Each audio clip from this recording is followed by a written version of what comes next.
రాష్ట్రంలోని ప్రతి నియోజకవర్గంలో ఎంఎస్ఎంఈ పార్కుల ఏర్పాటుకు సీఎం చంద్రబాబు కృషి చేస్తున్నారని చెప్పారు ఏపీ మంత్రి టీజీ భరత్. పశ్చిమ గోదావరి జిల్లా తణుకు మండలం వేల్పూరులో సుపరిపాలనలో తొలి అడుగు కార్యక్రమానికి మంత్రి హాజరయ్యారు. ఇంటింటికి వెళ్లి ప్రజా సంక్షేమం, అభివృద్ధి వివరించారు. అలాగే కోటిన్నరకు పైగా నిధుల వ్యయంతో చేపట్టిన అభివృద్ధి కార్యక్రమాలను ఎమ్మెల్యే అరిమిలి రాధాకృష్ణతో కలిసి ప్రారంభించారు. చంద్రబాబు వృద్ధాప్యంలో ఉన్నారంటూ కొందరు వైసీపీ నేతలు కామెంట్ చేస్తున్నారని, తామైతే జగన్ 100 ఏళ్లు బతకాలని కోరుకుంటున్నట్లుగా మంత్రి భరత్ తెలిపారు. జగన్ ఉన్నన్ని రోజులు రాష్ట్రంలో కూటమి ప్రభుత్వం అధికారంలో ఉంటుందంటూ కీలక వ్యాఖ్యలు చేశారు. ఆయన సొంత తల్లి చెల్లికి న్యాయం చేయలేని జగన్మోహన్ రెడ్డి రాష్ట్రంలో 5 కోట్ల మంది ప్రజలకు ఏం న్యాయం చేస్తారంటూ ప్రశ్నించారు మంత్రి టీజీ భరత్. దాదాపు 1.6 crores వర్క్స్ సార్ చేపెట్టి వెంటబడి చేపించడం జరిగింది. సో ఆయనకి ప్రత్యేకించి ధన్యవాదాలు చెప్తున్నాయి. ఇక్కడ కూడా ప్రజలు కూడా ఇట్లా నాయకుల్ని ఎప్పుడు ఎన్నుకుంటే ఫ్యూచర్ బాగుంటుంది, అది కూడా మనం మైండ్లో పెట్టుకోవాలా. ఇండస్ట్రీస్ కూడా తేవాలనే ఆలోచన ఉంది. ఎంఎస్ఎంఈ పార్క్ కూడా ఏర్పాటు చేసే దాంట్లో ఉన్నారని చెప్పారు.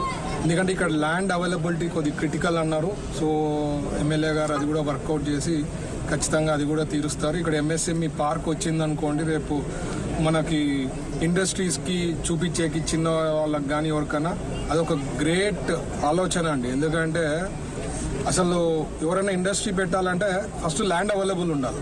అది చంద్రబాబు గారు ఆలోచించి 170 నియోజకవర్గాల్లో ఖచ్చితంగా ఎంఎస్ఎంఈ పార్క్స్ అనేది ఉండాలా.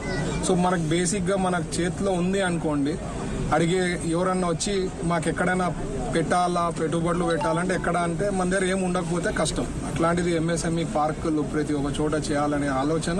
ఇంకోటి ఏమంటానంటే మనకి అపోజిషన్ వాళ్ళకి మైండ్ సెట్ ఈ రకంగా ఉందనుకోండి, జీవితంలో రాలేరు.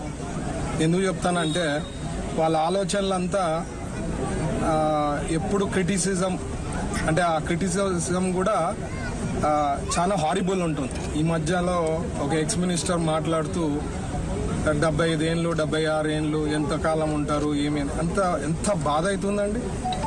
ఫాదర్ లాంటి మా ఫాదర్ ఏజ్ కూడా చంద్రబాబు గారు కూడా ఉండేది. చాలా బాధ అయింది. ఆ మాట మాత్రం వినలేము ఎప్పుడు. నేను మా పార్టీలో ఎమ్మెల్యేస్ నుంచి కింద స్థాయి వరకు ఎవరు అట్లా కోరుకోరు.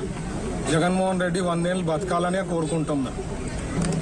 ఇంట్లో సొంత చెల్లి, సొంత అమ్మకే చేయలేని వాడు 5 కోట్ల మందికి ఎట్లా చేస్తాడు? ప్రజలకి ఏం న్యాయం చేయగలుగుతాడు?